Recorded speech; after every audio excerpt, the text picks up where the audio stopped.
welcome back to a new video. Today I'm going to be doing my second thoughts on films video for this year. So this will be films 6 to 10. So if you didn't see my last one, these are just random films that I've watched for, you know, not any purpose. They're not new releases, they're not for any other video series that I'm doing. For example, I Love That Film or the monthly movie challenge. These are just films that are in between, so I thought I'd find a place to talk about them. So the first film that I watched for this one is a James Bond film. Now this is really exciting for me because I had never seen any James Bond films up until about a couple of weeks ago. Now the one I'm going to talk about in this video wasn't my first James Bond film, that I'll be talking about in another video. So it was my second James Bond film, so let me just find. Now you might be wondering why I have this big nice James Bond box set if I have never seen any James Bond films. This is Josh's James Bond set, so he really loves James Bond. So the second James Bond film that I watched was Pierce Brosnan's GoldenEye. So of course this is the first Bond film for Brosnan, and it's obviously a really classic James Bond film. Everybody's heard of GoldenEye, and like I said, this was the second one that I watched, and just to spoil it a bit, the first James Bond film I watched, I won't tell which one it is or who was the Bond, I thought it was fantastic and I loved it. I was like, what have I been missing out on all this time? And so then I wanted to watch another one, and I do want to watch one of each of the Bond men and then do a video about, you know, a little taste from each. But yeah, so GoldenEye was my second, and going off how I felt from the first, I went into GoldenEye with kind of really high expectations, and I think that was my problem, because I enjoyed GoldenEye. It was a good film. I had a lot of fun with it. There was definitely a lot going on. The other Bond film that I watched was a bit more, I knew the storyline, I knew what we were doing. GoldenEye, I knew the storyline, I knew what we were doing, but I feel like it was kind of like, and now we're here, and now we're here, and now we're here, which I've noticed a bit of a theme with, but still, I gave it 3.5 stars, but I really enjoyed it. I know people are going to go, oh, you gave GoldenEye 3.5 stars, like, what are you talking about? But obviously, you know, I think had I have watched it years ago, I would have enjoyed it more, and then now I would enjoy it more because I'd have the nostalgia connected to it as well. But I thought it was a good film. I definitely want to watch it again. I feel like watching it again, knowing how it's going to be, I will enjoy it more. But I think my problem was I based it off having watched a previous Bond film and gone into it with preconceived expectations. I don't know, it was kind of weird, but I really enjoyed it. I definitely will watch more of Brosnan's Bond. I thought he was fine. I do quite like Pierce Brosnan, so that's good. I mean, I'm sure maybe some people think GoldenEye is his best one. I don't know. Let me know in the comments below what you think his best is. So we'll be watching more from him. To be honest, I feel like I would watch all of the Bond films, and that, you know, I'm sitting here saying I give it 3.5 stars. That really doesn't mean that I think it's not a good film. I definitely will watch another one and watch another one. You know, it's not that I thought, yeah, it was just okay, not too fussed. I actually really want to watch more. So yeah, it was fun, and I really enjoyed it. So that was GoldenEye. So I'm really pleased that now I can say I've seen GoldenEye, because obviously it's, like I say, it's a real classic Bond film, and I'm like, yes, I've seen GoldenEye. So that was the first film that I've watched. The next one is kind of taking a real different turn, is Austenland with Kerry Russell. Now, I'd wanted to see this film for quite a long time, and I kind of was in the mood for just an easy, chick flicky type of movie, and I was like, aha, Austenland. And I kind of got what I wanted, but maybe it was a bit too cheesy for me. I don't know. I feel like I just haven't been giving things the best ratings at the moment, clearly. I gave this 3 stars. It was okay. The music in it was wonderful. I loved that. It was very, it had great music, basically, is all I'm trying to say there.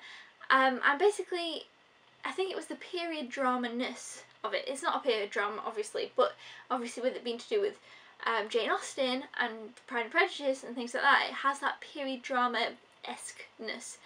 And I don't know what it is about me, but I just don't love that type of thing. And this is very different, but I still just couldn't love it. But it was okay. I will keep it though. I think I would watch it again. And that's, I suppose, a good thing. It's not one that I was like, yeah, 3 stars, I'm going to get rid of. It was 3 stars. I could watch it again though, because it's just kind of light and fluffy and fun, but not amazing. And I think that this, I don't remember her name, but she was in a Cinderella story. She's funny, but maybe a bit over the top. But I knew that going in, because in a Cinderella story she's a bit over the top, and in everything I've seen her in. I think, how long is this film? It was only 1 hour 33. I think that was the main problem with it. I feel like some parts dragged out, and I was kind of like, oh, okay, I want to get on with this bit now. It felt longer than it was, which isn't necessarily the best of things. So, yeah, 3 stars for Austenland, but I will be keeping it and probably watch it again in the future.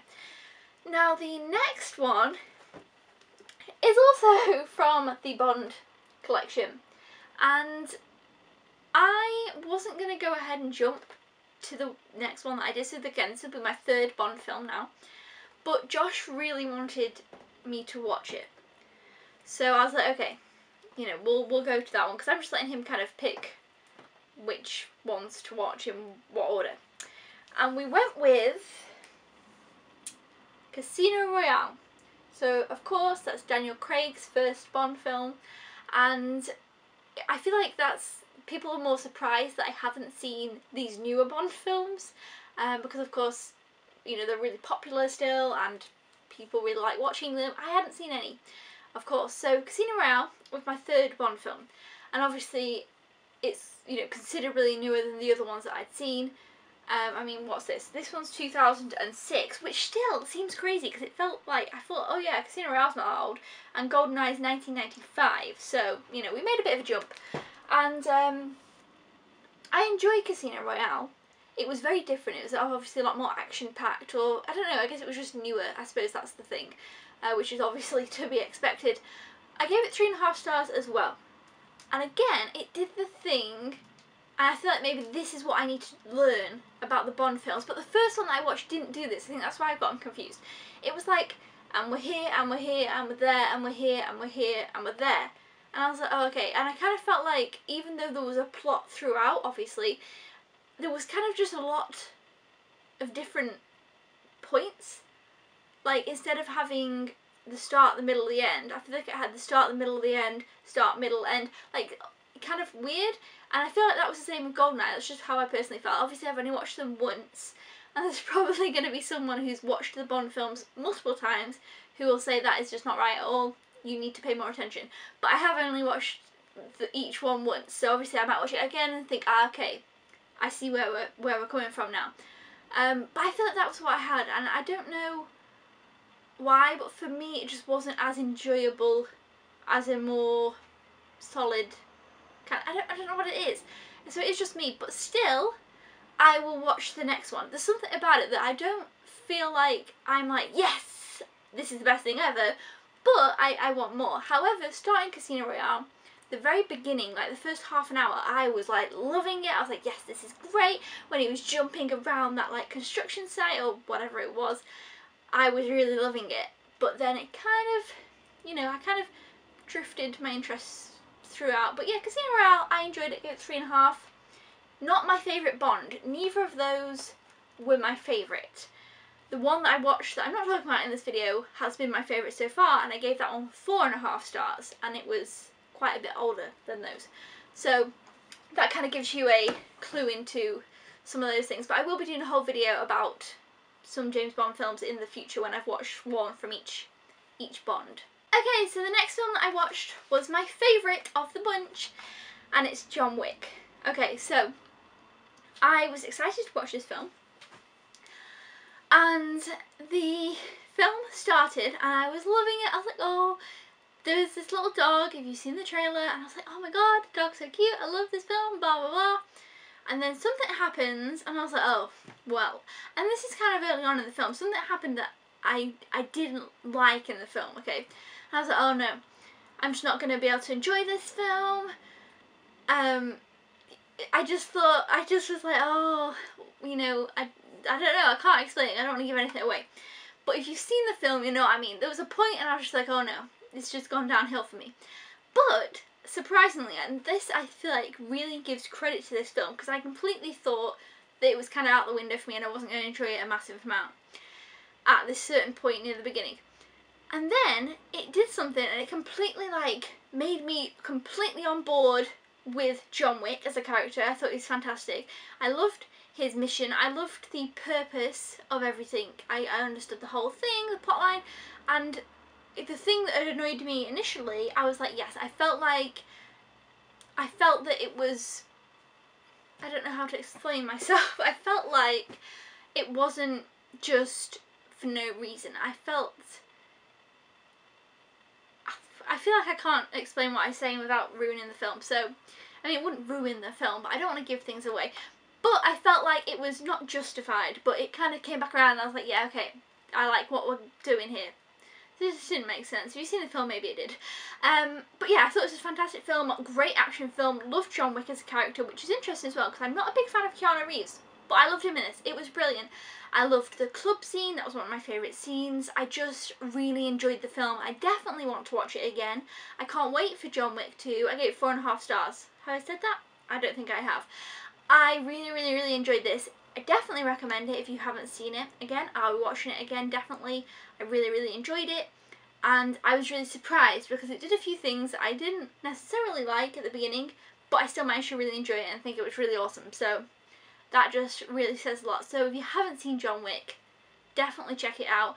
I hope that I'll enjoy John Wick 2 as much as I enjoyed this one, because I really did enjoy this and I really liked the character of John Wick and I really thought this was great and I really want to watch it again. So yeah, John Wick, I really enjoyed that one. It was my favourite of these 5. And the final one that I watched was Premium Rush with Joseph Gordon-Levitt. I don't know why it was hard to say his name. Now, this film, right off the get-go, I was like, ooh, this is interesting for me, because I was like, it was, the way that it was filmed was so interesting. Straight from the beginning when you're watching it, it's like, ooh, it really draws you in. And I really love New York. It's one of my favourite places. I think it's just the best thing. And this film is about this guy who's on a bicycle, he's a bicycle messenger, and the way that they film it and the way that they show New York was so fascinating to me that I just completely fell in love with it from, you know, the start. And I really enjoyed this film actually. It was very interesting, very fast paced, very kind of on the edge of your seat. I really loved the way that most of it took place on bikes. I thought that was brilliant. But the kind of villain was played by Michael Shannon, and he drove me nuts. Completely nuts. I couldn't stand him. His purpose was just ugh, and I just kind of felt annoyed at him so much. However, so that kind of brought it down a little bit, but I enjoyed the rest of the film so much, and I enjoyed the characters, and I liked kind of the idea behind what was going on. It was kind of some weird, like basically he's delivering something and everyone's after him and, you know, that kind of thing. But it wasn't your typical thing that he was delivering. I thought it was very interesting how that unravelled, and I really liked that. I really liked how it was filmed. I really did like how it was filmed. I thought it was filmed really well and very interestingly, and that was something that really drew me in. I would watch this again in the future. It was just Michael Shannon that annoyed me. Well, not him personally, but the character of him and his purposes behind what he did, I found frustrating in the film. I'd give this 4 stars. I did actually have a great time with it. There were some times when I was on the edge of my seat a bit. I was like, ooh. And yeah, I really enjoyed it. I'll definitely be keeping this one in the collection. I really had a great time with it. And if you haven't seen it, I would recommend it. I had a fun time watching this one. So yeah, Premium Rush.